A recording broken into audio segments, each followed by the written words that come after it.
So now let's discuss the proteins and water. सबसे पहले हमें प्रोटीन का स्ट्रक्चर समझना है। नाउ फर्स्ट ऑफ ऑल देखो कि हमारे पास जो प्रोटीन्स होती है ना, उनकी सिंपलेस्ट फॉर्म होती है अमीनो एसिड्स। और जब अमीनो एसिड्स आपस में एक दूसरे से कंबाइन होती हैं, so they make a peptide. Peptide is a chain structure, ठीक है। और हमारे पास बेसिकली जब मैंने आपको बताया था कि मोनोमर्स आपस में कनेक्ट होते हैं तो वो एक पॉलीमर बनाते हैं, ठीक है। और फिर पॉलीमर फर्दर फिर वहाँ पे मैक्रोमोलिक्यूल बनाते हैं। तो फिर इस तरह से पेप्टाइड्स की जो चेन है ये आपस में कॉइल होती है, आपस में एक हेलिकल स्ट्रक्चर, ग्लोबुलर स्ट्रक्चर बनाती है। आपस हमारे पास यहाँ पर दो स्ट्रक्चर्स होते हैं, एक ग्लोबुलर स्ट्रक्चर होता है, एक फाइब्रस स्ट्रक्चर होता है। दोनों स्ट्रक्चर्स में से कुछ भी बना लेती है and it becomes a protein. अब आपको दोनों किस्म के प्रोटीन्स को भी डिस्कस करना है, ठीक है। वो हम आगे डिस्कस करने वाले हैं। अभी अमीनो एसिड्स को डिस्कस करने वाले हैं कि व्हाट इज़ अमीनो एसिड। इसका स्ट्रक्चर इज नेक्स्ट अभी स्लाइड में विजिबल होगा आपको, तो वहाँ आपको समझ में आएगा कि इसके पास एक अमाइन ग्रुप होता है जो NH2 है, और इसके पास एक कार्बोक्सिलिक एसिड ग्रुप होगा, इसके पास एक कार्बन है, सेंटर कार्बन, और सेंटर कार्बन में एक साइड पे अमाइन ग्रुप, या दूसरी साइड पे कार्बोक्सिलिक एसिड ग्रुप, उसी के साथ एक हाइड्रोजन अटैच होगा और उसके साथ एक R ग्रुप है। मैंने आपको अभी, अगर आप ये कार्बोहाइड्रेट्स के पूरी जितनी भी पार्ट्स देखकर आए, उसमें मैंने आपको अमीनो एसिड्स का बताया था, और हमने ट्रांसपोर्ट इन मैमल्स में भी ये पढ़ा था बहुत अच्छे से कि हमारे पास जो प्रोटीन है वो डिफरेंट टाइप्स के होते हैं। तो वो जो टाइप्स हैं कि डिफरेंट टाइप्स के प्रोटीन है, उसमें तो भाई सारी चीज़ें सेम आ गई कि हर एक अमीनो एसिड का बेसिक मतलब यही है कि उसके पास कार्बन के साइड में एक अमाइन ग्रुप, दूसरे साइड पर कार्बोक्सिलिक एसिड और हाइड्रोजन, और ये जो तीनों चीज़ें ये सब में सेम होंगी तो फिर अमीनो एसिड बनेगा। तो फिर डिफरेंट क्या है, क्योंकि कार्बन अमीनो एसिड तो बहुत सारी टाइप्स के होते हैं। तो अब हमारे पास डिफरेंट जो चीज़ आती है वो आती है R group.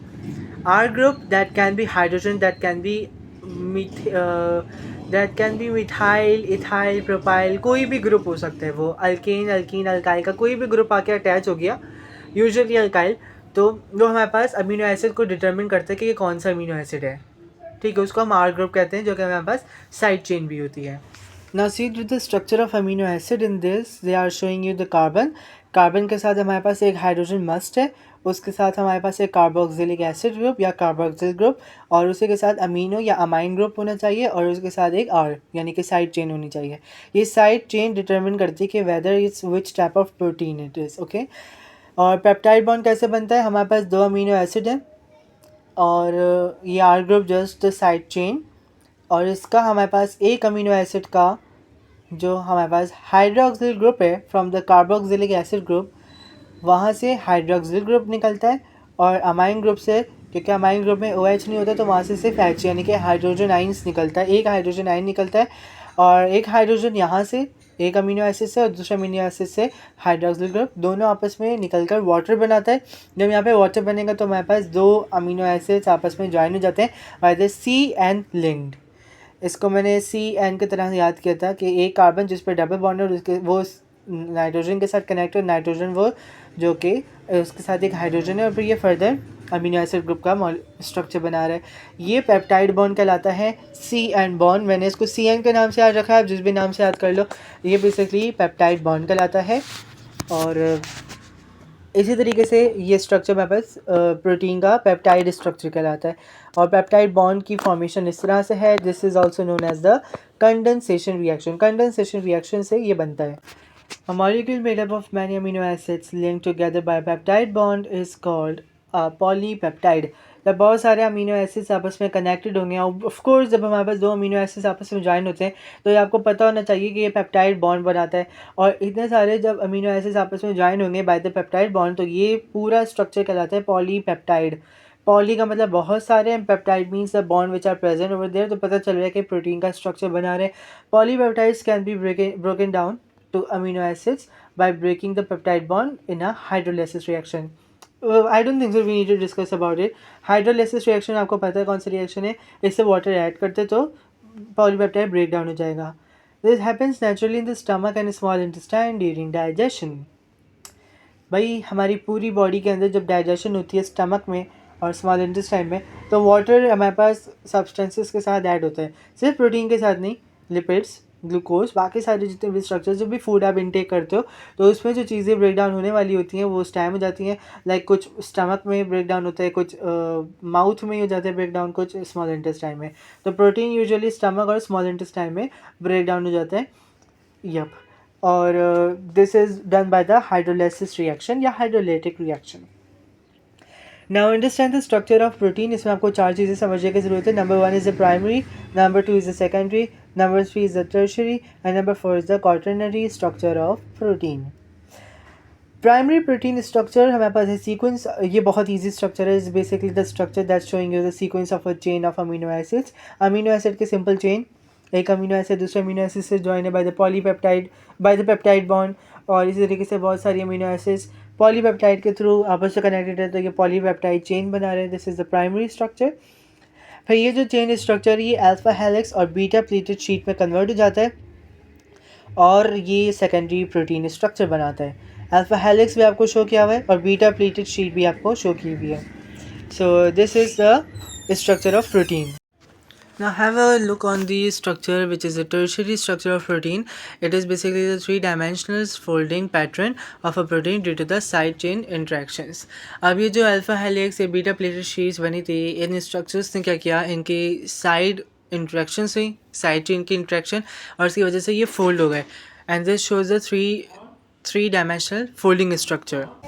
And the quaternary structure of protein is when the protein consisting of more than one amino acid chain, जब एक से ज़्यादा अमीनो एसिड चेन्स हमारे पास मौजूद होंगी, उसकी वजह से क्या होता है, ये जो स्ट्रक्चर प्रोड्यूस होता है ना, स्ट्रक्चर बनता है, ये स्ट्रक्चर क्वाटर्नरी स्ट्रक्चर कहलाता है। It's a final structure bye the way.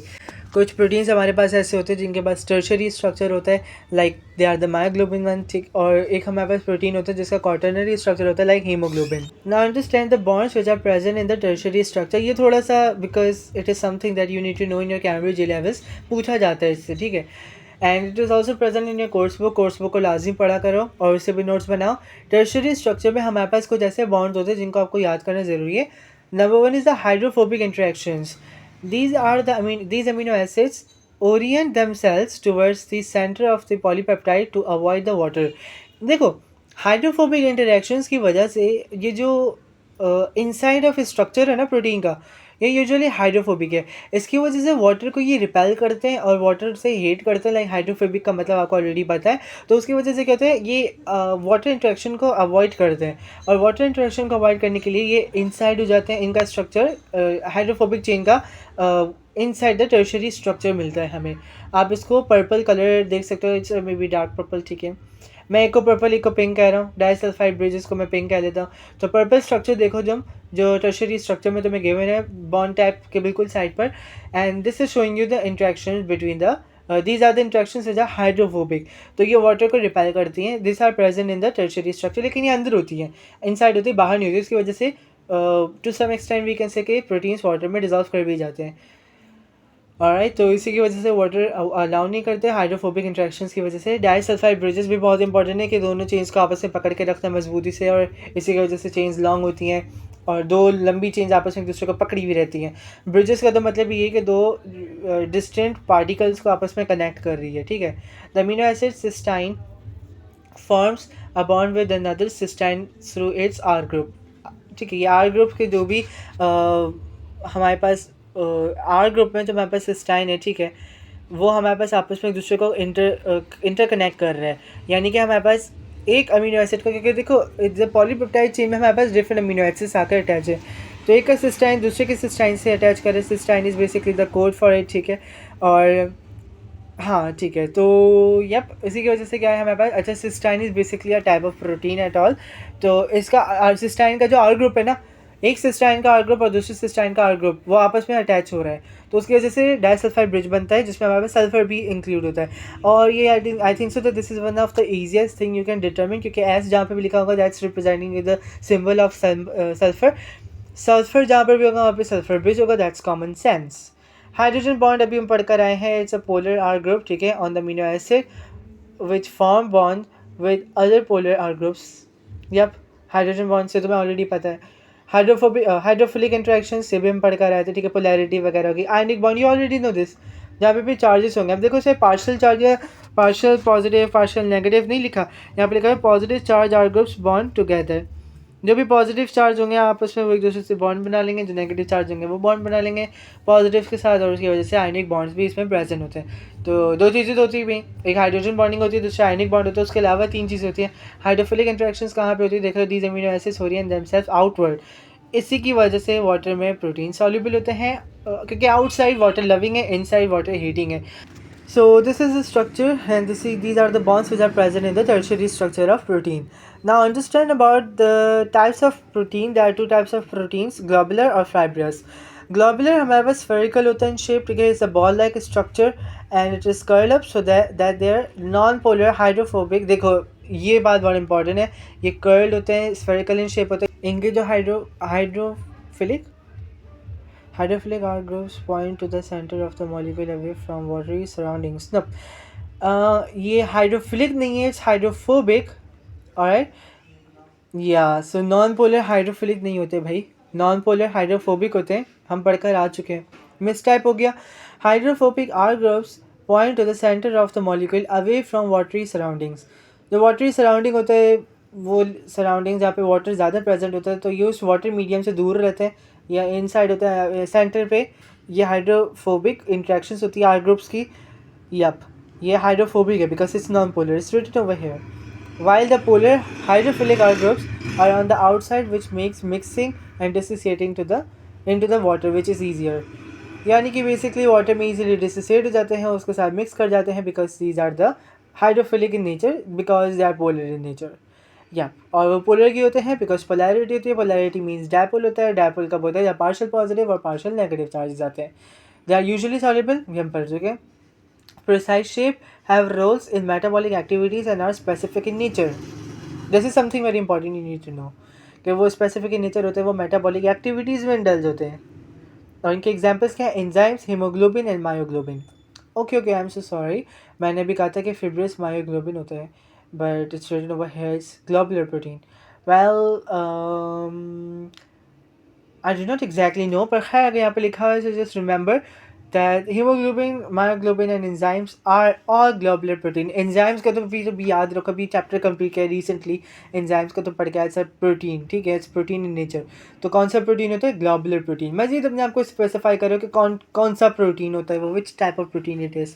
enzymes are globular in nature, globular protein in nature. Fibrous protein हमारे होता है protein that form long strands. Long strands जो बनाते हैं उसको हम फाइब्रस प्रोटीन कहते हैं। बेसिकली वो फाइबर्स का अगर तुमने स्ट्रक्चर देखा है, या मैंने सेल स्ट्रक्चर में तुम्हें बताया था, अगर वो वीडियो नहीं देखे तो लाजमी जाकर देखो, उसमें मैंने फाइबर्स का स्ट्रक्चर बताया था। लॉन्ग चेन्स होती हैं, स्ट्रेट लॉन्ग स्ट्रैंड्स होते हैं, usually not soluble in water, और इनका वाटर में कोई सॉल्युबल होना भी नहीं है। उसका रीज़न आगे बता रहा हूँ। Have structural roles, structural roles होते हैं इसमें just as the keratin, actin, myosin and collagen.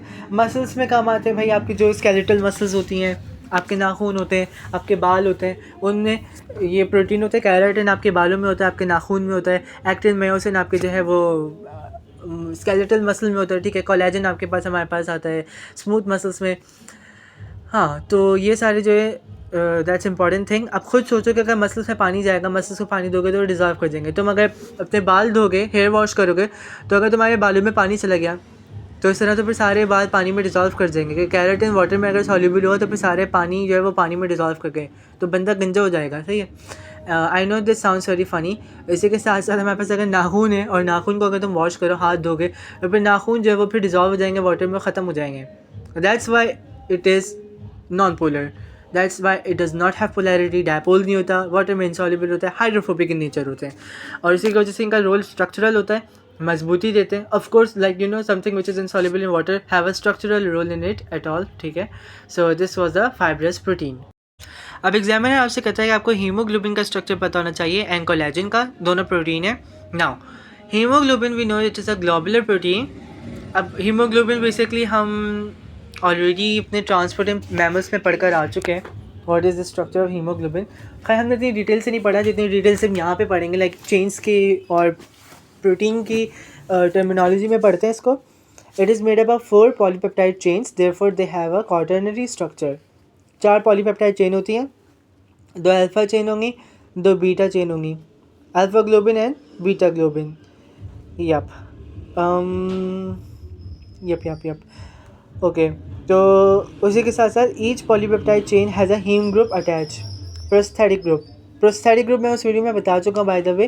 Prosthetic group basically हमारे पास एंजाइम का या प्रोटीन का वो स्ट्रक्चर होता है जिसमें हमारे पास कोई मिनरल होता है, तो वो मिनरल या बेसिकली हम इस तरह से कह लें कि लाइक कॉपर है वो किसी के साथ अटैच हो गया, यूजुअली फेरम यानी कि आयरन किसी के साथ अटैच हो गया, in this case iron is attach over here. तो हम कहते हैं कि यार ये पीरियोडिक टेबल का एक एलिमेंट है और वो जो है वो प्रोटीन मॉलिक्यूल से आपस में अटैच है, तो हम कहते हैं कि इसका ये basically is a prosthetic group, ठीक है। और ये haem group is very important क्योंकि हीमोग्लोबिन में आपको जो ऑक्सीजन कैरी करता है वो हीम करता है। हीम इज़ बेसिकली जिसमें हमारे पास आयरन होता है, alright. Haem contains charge particles of iron. उसी के साथ साथ haem group is also responsible for the colour of haemoglobin. Haemoglobin जिसका कलर रेडिश इन नेचर होता है, रेडिश इन कलर होता है, ये रेड कलर हमें हीम प्रोवाइड करता है टू द हीमोग्लोबिन, ठीक है। तभी आपका ब्लड का कलर रेड होता है। इसके हमारे पास यहाँ पर haem molecule with iron atoms भी गिवन है, बीटा चेंज अल्फा चेंज भी आपको गिवन है, haem molecule with iron atoms भी गिवन है। सो ये स्ट्रक्चर याद करना है आपको। And I don't think so कि इसमें कुछ मुश्किल है। बाकी इसका फंक्शन क्या है, किस तरह से ये ऑक्सीजन को कैरी करता है, वो हम ट्रांसपोर्टिंग मैमल्स में पढ़ चुके हैं। Now each polypeptide chain can carry 1 molecule of oxygen. जो भी ये पॉलीपेप्टाइड चेन है, हर पॉलीपेप्टाइड चेन एक ऑक्सीजन का मॉलिक्यूल लेके जा सकता है। यानी कि अब देखो, ऑक्सीजन का मॉलिक्यूल का मतलब है 2 ऑक्सीजन के एटम्स, तो ये थोड़ा सा इंपॉर्टेंट है। Therefore in total haemoglobin can carry 4 molecules of oxygen या 8 एटम्स ऑफ ऑक्सीजन। यानी कि of course you know what's molecule and what's atom, ठीक है। तो अगर एटम की बात करोगे तो वो 8 है, मॉलिक्यूल की बात करोगे तो वो 4 है, क्योंकि अगर हम मॉलिक्यूल की बात करेंगे तो वो O2 है और अगर हम एटम की बात करेंगे तो वो सिर्फ O है, ठीक है ना। Collagen is a fibrous protein. Fibrous protein, अभी आप उसको स्ट्रक्चर पढ़ के आ गए। फाइब्रस प्रोटीन किस टाइप का होता है? It is found in the skin, tendons, cartilage, bone, teeth और भी बहुत सारी जगहों पर, ठीक है। ये collagen is a type of fibrous protein, इन जगहों पे मिलता है। इज अ स्ट्रक्चरल प्रोटीन, इसका स्ट्रक्चरल रोल होता है। Basically collagen molecule consist of 3 polypeptide chains each in a helical shape. Helical shape structure है। स्ट्रक्चर आपको गिवन है यहाँ पर, glycine, okay, glycine, proline, hydroxy proline. ये आई डोंट थिंक सो याद करने की ज़रूरत है। वेल आई गेस कर लो तो बेटर है। यानी कि 3 अमीनो एसिड्स इसमें मौजूद हैं, ग्लाइसिन है, प्रोलाइन है एंड हाइड्रोप्रोलाइन है, ठीक है।